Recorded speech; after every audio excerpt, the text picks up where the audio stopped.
Assalamualaikum warahmatullahi wabarakatuh. Selamat jumpa lagi bosku dengan LV Shop Channel. Mudah-mudahan para bosku selalu diberi kesehatan dan selalu dilancarkan rezekinya, amin. Kali ini kita akan membahas masalah, ada salah satu pertanyaan lagi dari bosku. Pertanyaannya itu tentang pengisian kolam baru bosku. Jadi beliau itu bertanya, kalau kolam baru itu mulai tabur ikannya tuh kira-kira berapa hari. Lah ini biasanya itu kalau dalam chat cuman saya balas ya sekilasnya saja. Kalau untuk lebih jelasnya tetap kita akan jawab dengan konten bosku. Mudah-mudahan ada manfaat dan gunanya. Yang jelas tuh kalau kolam baru bosku itu ada dua versi. Jadi pertama itu kolam dari semen atau kolam dari terpal. Kalau kolam dari semen itu memang perlu proses bosku. Ini kebetulan di teman saya di Mas ini kan sedang renovasi ya, ini makanya saya ambil background atau ambil gambar di kolam ini sekalian menjelaskan tentang hal tersebut. Kalau kolam dari semen tuh biasanya pakai proses bosku. Jadi umpamanya kolam baru gitu ya, paling enggak itu butuh proses 1 minggu. Itu nanti bisa dihilangkan bau semennya itu dengan cara umpamanya sudah jadi seperti ini ya, itu diisi dengan air. Habis itu nanti airnya itu ditambah dengan apa itu, gedebong pisang itu atau kulit kelapa. Nah, itu nanti paling tidak 1 minggu. Habis itu dibersihkan lagi, airnya itu dibuang, terus nanti diisi, proses lagi paling tidak 5 hari lah. Biasanya tuh ditandai dengan keluarnya jintik-jintik nyamuk itu bosku. Jadi kalau jintik-jintik nyamuk itu sudah keluar, itu tanda-tandanya air itu sudah normal, siap untuk ditabur dengan bibit gurame. Untuk penaburannya bibit gurame itu nanti paling tidak 1 atau 2 hari itu tidak dikasih makan bosku. Soalnya sudah memakan jintik-jintik nyamuk yang ada di kolam tersebut. Jadi kalau memang itu kolamnya itu dari semen, prosesnya seperti itu memang agak ribet. Itu untuk yang lebih berhati-hati bosku. Kan terkadang ada juga yang kalau saya itu langsung saja biar kolam baru nanti langsung saya isi ya, ada yang seperti itu. Tapi untuk lebih menjaga kehati-hatian kita, soalnya itu ya pengalaman pernah terjadi seperti itu bosku. Kita terlalu tergesa-gesa, tanpa kita proses kolam dari semen langsung kita isi, habis itu langsung kita tabur bibit, ternyata ikannya itu tidak kuat kalau di kolam semen. Terus kalau yang kedua itu di kolam terpal bosku. Kalau kolam terpal itu prosesnya lebih cepat lagi, lebih mudah. Biasanya itu tidak pernah saya itu lakukan umpamanya diisi dengan air, habis itu dibuang lagi terus diisi lagi, enggak. Kalau saya itu kalau kolam terpal biasanya langsung. Jadi saya isi air tapi nunggu tetap seperti yang pertama bosku, tetap kita tunggu paling tidak itu 5 hari atau 1 minggu. Nanti kalau sudah keluar jintik-jintik nyamuk, biasanya air itu kalau air baru itu pasti ada nyamuk-nyamuk itu bertelur di situ. Nanti kalau sudah banyak itu jintik-jintik nyamuknya, berarti air itu sudah normal, berarti siap untuk diisi. Lah itu baru ditabur dengan bibit. Prosesnya seperti tadi, kalau sudah ditabur, kalau bisa jangan dikasih makan 1 atau 2 hari. Biasanya kalau baru ditabur itu dikasih makan, langsung dikasih makan sentrat, itu akan pengaruh. Lebih baik dipuasakan, soalnya di dalam kolam itu sudah ada jintik-jintik nyamuk dan itu pasti akan dimakan sama bibit yang ditabur.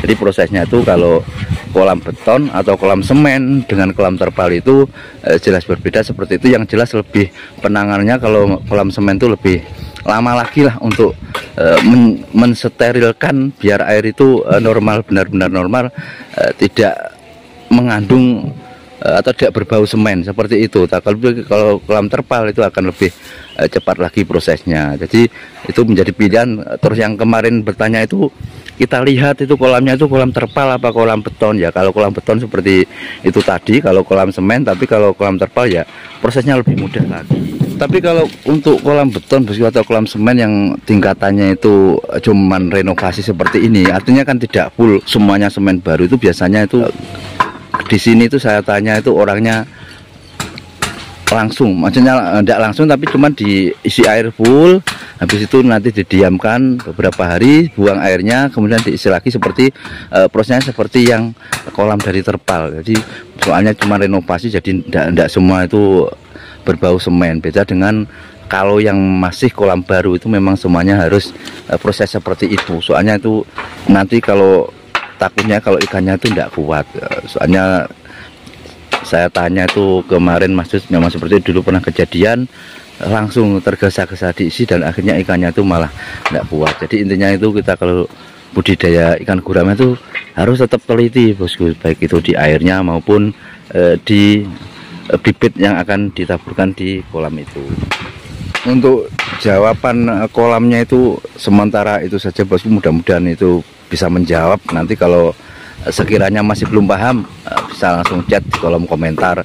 Terus lagi ini ada pertanyaan dari salah satu bosku itu tentang mungkin beliau tuh lokasinya domisilinya tuh di dekat laut, jadi mudah untuk mencari ikan-ikan kecil bosku. Jadi mendapatkan ikan, mungkin ikan kecil, udang kecil tuh katanya mudah lah. Itu kalau dimasak terus dikasih pakan langsung ke ikannya itu bagaimana, berbahaya apa tidak ya? Ini sekedar sharing. Kalau di saya itu kebetulan hampir sama bosku, cuman di tempat saya itu kan kebetulan banyak kandang ayam. Pada waktu itu saya kasih ayam mati, kemudian saya bakar, saya kasihkan. Itu juga mau, kalau ikan sudah besar tuh juga mau saja. Cuman kalau memang itu kebanyakan nanti resikonya itu ikan tidak kuat bosku. Soalnya itu kan proteinnya itu terlalu tinggi. Mungkin sama dengan ikan-ikan kecil tadi yang dimasak kemudian diberikan, itu juga mau-mau saja. Kalau ikan itu sudah besar biasanya mau. Cuman risikonya seperti itu kalau kita tidak bisa mengatur di pola makannya, itu takutnya ikannya itu tidak kuat. Soalnya kan kembali lagi ikan gurame itu adalah jenis ikan yang pemakan tumbuh-tumbuhan. Jadi dia tuh kalau di full, terlalu full untuk protein hewaninya itu tidak kuat. Tetap harus diatur begitu bosku. Lalu lagi kemarin itu juga ada untuk perbandingannya saja nih bosku. Mungkin nanti bosku juga yang tetap menentukan lah, bisa dicoba. Kebetulan kalau di kandang itu kan juga ada ulatnya, itu ulat kecil-kecil itu namanya entah ulat apa yang buat makan burung enggak. Kalau kandang modern itu biasanya itu ulatnya itu banyak. Nah, di teman saya itu punya kolam, juga punya kandang ayam besar, terus ulatnya itu diambil untuk dikasihkan makan ke ikannya, dan ternyata ikannya itu malah terjadi masalah, ikannya itu sakit. Soalnya ya kembali lagi mungkin tidak diukur kekuatannya, tidak ada perimbangannya lah. Cuman yang jelas itu berbeda bosku. Mulai yang saya katakan tadi, kalau ayam potong terus ular yang di kandang itu kan sudah makan apa itu sentrat, makan pur.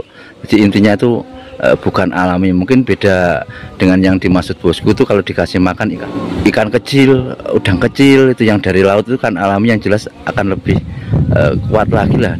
Beda dengan yang saya katakan mungkin makan ayam mati ataupun ulat-ulat yang ada di kandang yang sudah makan pur tadi, itu jelas berbeda. Kalau yang ikan dari laut itu lebih alami. Soalnya untuk sentrat sendiri kan juga dibuat dari tepung udang, tepung ikan, kemudian dikasih kimia-kimia ditambah-tambah, itu makanya tuh kalau kebanyakan ikan tuh tidak kuat. Mungkin kalau yang alami ya insya Allah akan kuat lah, itu proteinnya lebih tinggi, tapi tetap diatur bosku. Kembali lagi, soalnya kalau ikan gurame itu bukan pemakan daging tapi pemakan tumbuh-tumbuhan. Jadi biar nanti itu ikannya tidak terjadi masalah. Soalnya kalau sudah terjadi masalah, kembali lagi seperti yang saya terangkan kemarin, ikan tuh kalau sudah sakit nanti panennya itu akan mundur bosku. Soalnya yang jelas tetap dipuasakan. Ikan sakit dikasih makan terus ya nanti akan lebih cepat menyebar dan lebih sulit untuk sembuhnya. Tapi kalau dipuasakan nanti yang jelas cepat sembuh. Dan itu dipuasakan itu tergantung kembali lagi dengan kondisi parah dan tidaknya sakit. Kalau sakitnya parah nanti bisa lebih lama lagi, dan itu akan menyita waktu. Kalau kita punya target untuk panen itu mau dipanen 11 atau 12 bulan, yang jelas akan mundur. Jadi sementara itu saja bosku untuk penjelasannya atau jawaban yang kemarin ditanyakan para bosku tentang kolam baru untuk pengisian bibitnya. Juga kalau kita masih kasih makan ikan gurame dengan ikan-ikan kecil, itu sudah saya buat perbandingan yang pernah saya praktekkan, yaitu dengan ayam mati saya bakar. Ternyata kalau kebanyakan itu juga berbahaya. Juga dengan ulat kandang itu, mudah-mudahan ada manfaat dan gunanya. Mohon maaf atas segala kekurangan, kekhilafan. Akhirnya saya akhiri. Assalamualaikum warahmatullahi wabarakatuh.